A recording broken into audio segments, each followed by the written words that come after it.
Coach, the team got off to a slow start. You called a timeout, and then they went on an amazing run at the end of the first half. What did you say during that timeout, and how did you like their performance?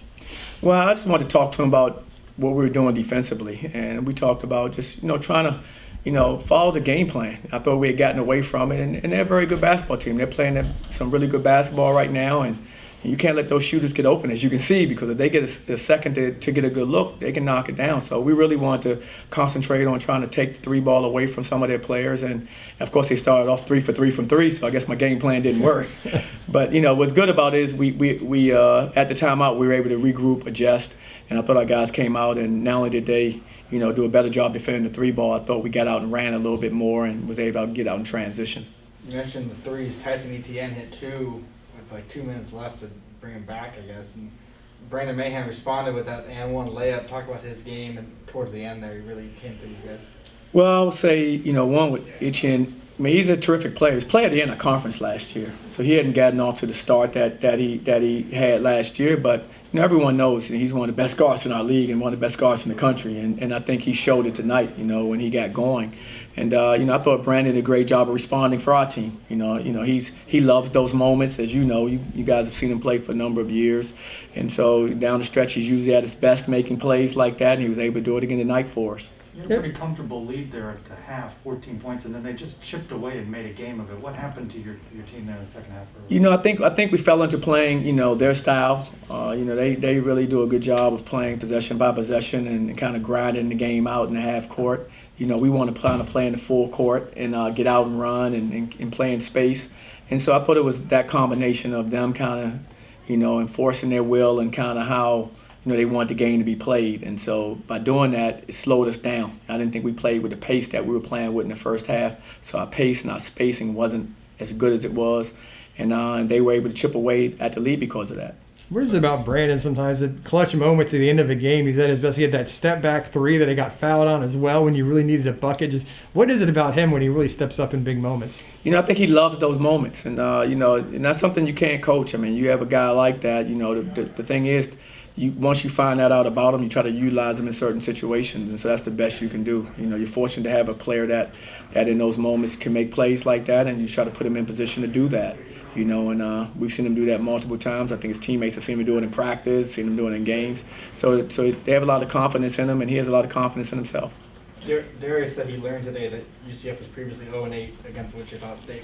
I'm sure you've had an idea that this is the first program win against Wichita State.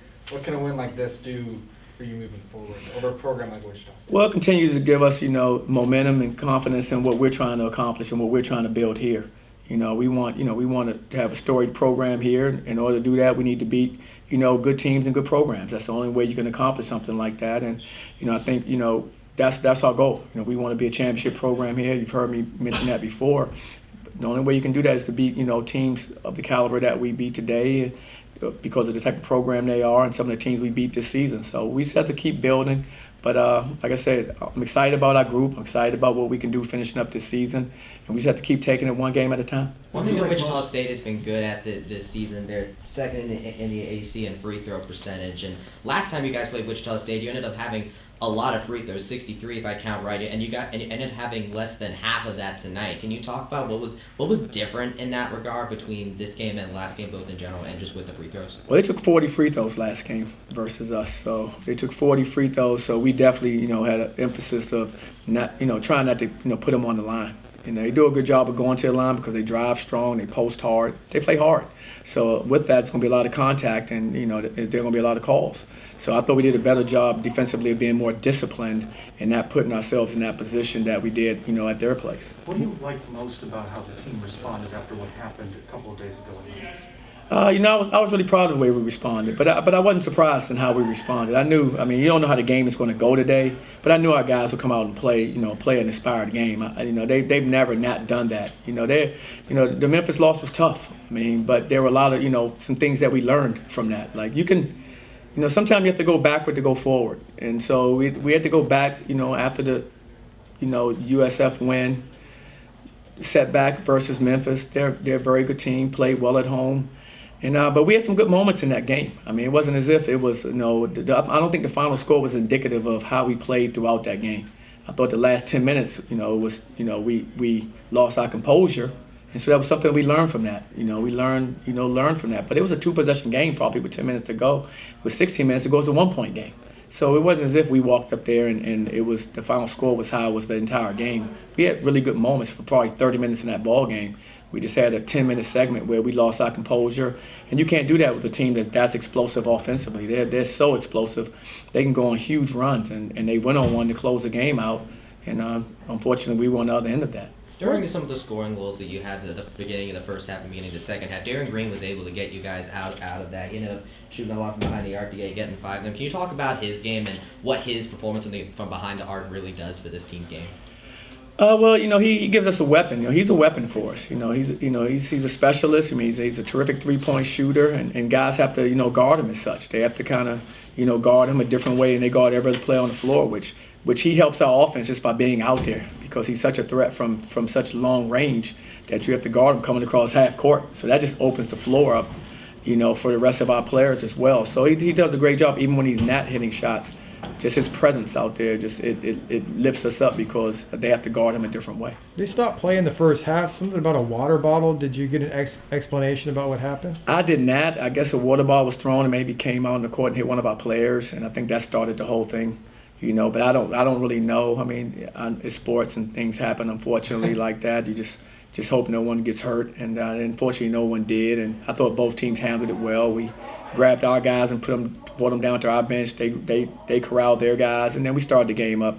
I thought the game was played with class, and I thought it finished out well. Darius Perry was able to become the 21st player in UCF men's basketball history to get into the 1,000-point club. Can you talk about his performance tonight and just what his offensive capabilities have really done for this team?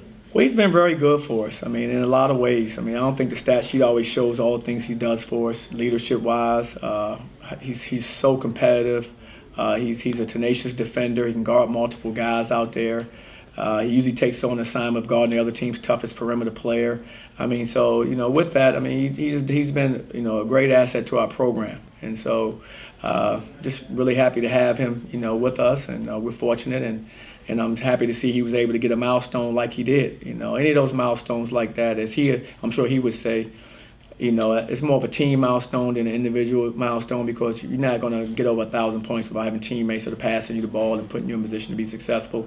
And so it's not only a nice award for him, but it's an honor to our team because, teams, help individual players accomplish goals like that. Earlier you talked about taking a step back to go forward, but you want to take this game and now take it forward and build momentum. You're down the final stretch here. Absolutely. No, I'm exactly right. I think we took this step back. Now we've gone forward. We want to continue to go forward. Absolutely. And that's what you always want to do. But sometimes, in basketball, like in life, sometimes you have to go back before you can go forward. And we end up going backwards. And now I think we're moving in the right direction, and we want to continue to move in the right direction. And as long as we continue to improve and continue to believe in one another and continue to compete for one another out there on the floor, I think we got a chance to keep moving forward. Back against USF, you talked about how the team gave 38 minutes of effort in that game. Would you say they went all 40 minutes with effort this time around? Absolutely. I thought our energy was really good. I mean, I think, like I said, you always give the other team credit. I mean, nobody's going to just – everybody has pride in this league. You actually have great coaches, great players. I mean, it's going to be competitive games. Big leads, 14-point lead in the 28-point leads. 3 possessions all of a sudden. If you hit 3 threes right there, that's a 5-point game, kind of like it was in that game. So you have 3 straight trips you don't score and somebody come bang, bang, bang. That game is a 2-possession game real quick. And we understood that. And so they made a good run. And, our guys have been in that position, I guess, countless times this season. And so I thought our guys responded. We never let them take the lead. We always were able to kind of hold steady once they got, some momentum, a cut to 2, a cut to 3. We'd always make a play. And that's what we've done a lot this year. So I'm really proud of our guys showing that composure that we didn't show. I think during the Memphis game, we were composed down the stretch like we did most of the season in close games. So I was happy to see us get back to how we like to play. Good stuff. All good, guys? Appreciate it. Thank That's you. good, Thanks, guys. Coach. All right, guys.